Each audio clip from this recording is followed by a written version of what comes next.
Hello friends, welcome back. I hope you are having a peaceful day. Today I want to tell you a very special story. This story is about a scientist. This scientist was a genius. He was curious. He loved books more than anything in the world. This scientist changed the world. But his story is not simple. It is full of hard work, guilt, and deep regret. Can you imagine building something so powerful that it frightens even you? Can you imagine changing history forever, and then wishing you had not? This man lived through all of these experiences. His name was Robert Oppenheimer. If you enjoy learning English through stories like this, please subscribe to English Legacy. Your subscription helps us bring you more beautiful stories for your English learning journey. Robert Oppenheimer was born on April 22, 1904. He was born in New York City in the United States. His family was rich. His father came from Germany. His mother was an artist. She made paintings. They lived in a beautiful apartment. They had paintings on the walls. They had good books everywhere. Robert was different from other children. He was very quiet. He did not play outside much. He preferred to read. He preferred to think and question. When Robert was just 10 years old, he collected rocks. Not normal rocks. He studied them. He wrote letters to geologists. Geologists are scientists who study rocks in the earth. These scientists did not know Robert was a child. They thought he was an adult. Robert was this smart even as a child. He was different, and being different was always hard. Robert went to Harvard University. Harvard is one of the best private universities in the world. He finished the chemistry department, but he was interested in everything. He loved literature. He read poems. He learned Latin and Greek. He studied philosophy. Philosophy means thinking deeply about life and the world. He finished his studies in just 3 years. Most students need 4 years. Robert needed 3. After Harvard, he went to Europe. He studied in England and then in Germany. In Germany, he learned about a new kind of science. It was called quantum physics. Quantum physics tries to understand the very smallest things in the universe, things smaller than atoms. Robert really liked it. He was very talented in this field. He became one of the best quantum physicists in the world. He came back to America. He started teaching at the University of California, Berkeley. His students loved him. He was exciting. He talked fast. He jumped from idea to idea. Sometimes it was hard to follow him, but everyone could feel his energy. Everyone could feel his passion. He was a great teacher, but the world was about to change, and this change would change Robert too.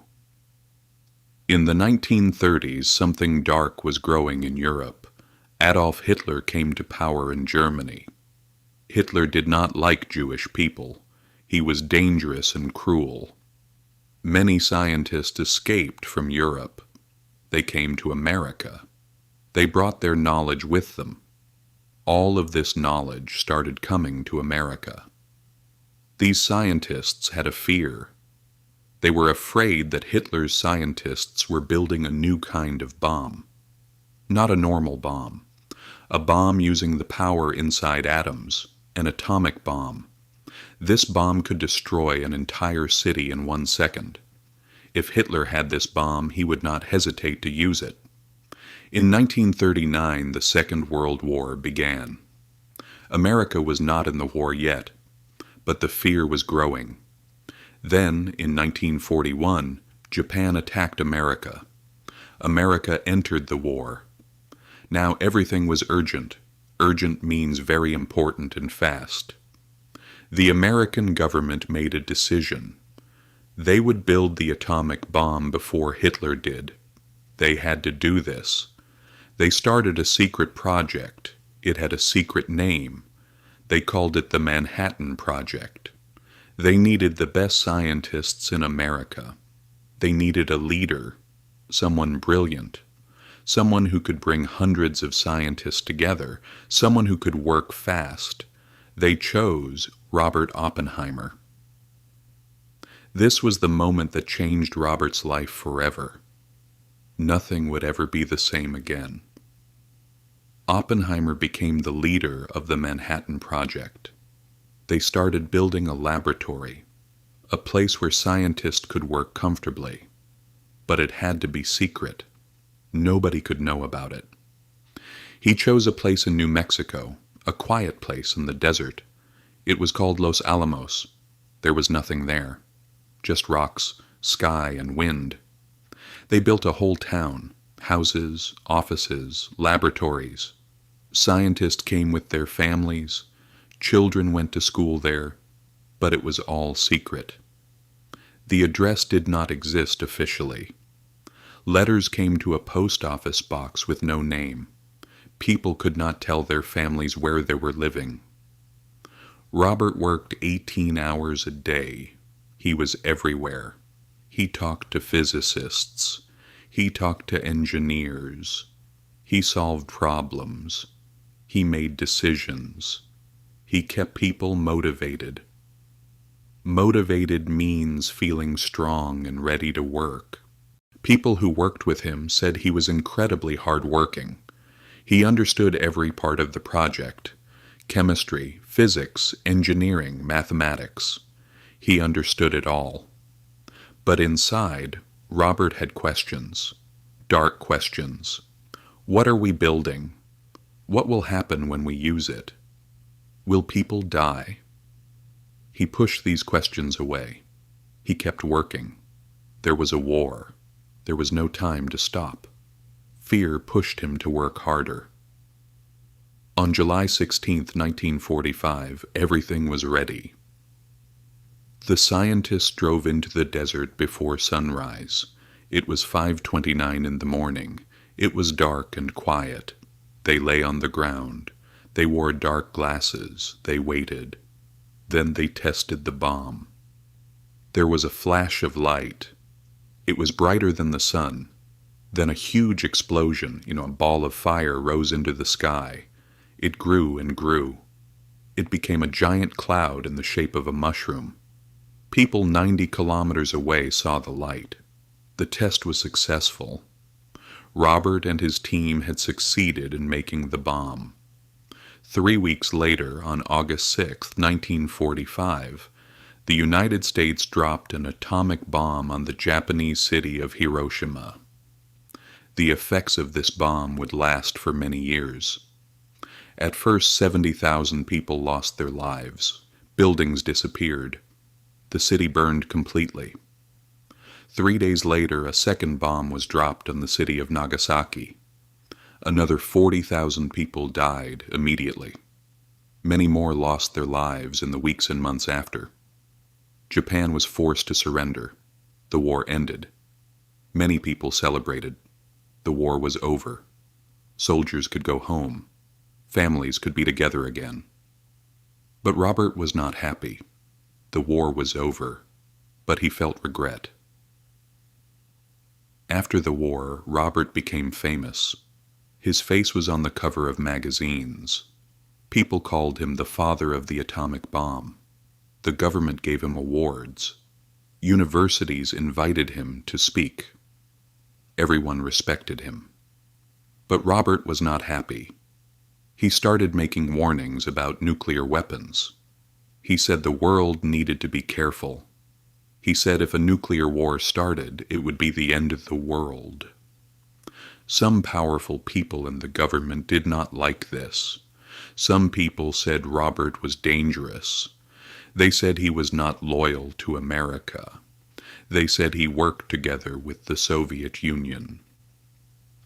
In 1954, the government put Robert on trial. Robert lost everything. His reputation is what people think of you, was destroyed. He was not a criminal, but people treated him like one. He had worked so hard to save his country, but now he was being pushed out. Robert Oppenheimer spent his last years quietly. He worked at a small institute in Princeton, New Jersey. He thought. He wrote. He talked to young scientists. But he was not the same man anymore. He was quieter, sadder. He said these words, "Now I am become death, the destroyer of worlds." He died on February 18th, 1967. He was 62 years old. He had smoked cigarettes for most of his life. Because of this, he had gotten cancer. In 2022, the United States government officially cleared his name. They said the 1954 trial was wrong. They said Robert was a good and loyal man.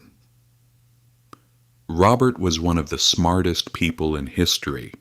He used his intelligence to end a war. But the same intelligence created something that could destroy the world. He changed the world. He was not a bad man. But without realizing it, he had produced something bad. When we learn English, we are doing something similar to what Robert did. We are opening new doors. We are connecting with new ideas. We are making ourselves bigger and stronger. Every word you learn is a small step forward. Every story you listen to helps you see the world from a new perspective. Robert Oppenheimer never stopped learning, even when the world was dark and difficult. He kept reading. He kept asking questions. He kept thinking. You are doing the same thing right now. By listening to this story, by learning new words, by staying curious, you are moving forward on the same journey. And that is something to be proud of. Thank you so much for listening to this story today. I hope you enjoyed learning about Robert Oppenheimer. I hope it was useful for your English too. If you like this story, please give it a like. If you want to hear more stories like this, please subscribe to our channel. Your support helps us create more beautiful content for your English learning journey. And if you have ideas for other historical stories, please leave a comment below. I would love to know who or what you want to hear about next. Also, we explained how the war between Iran and America started in another one of our videos. I recommend you watch that video too. See you in another story, friends.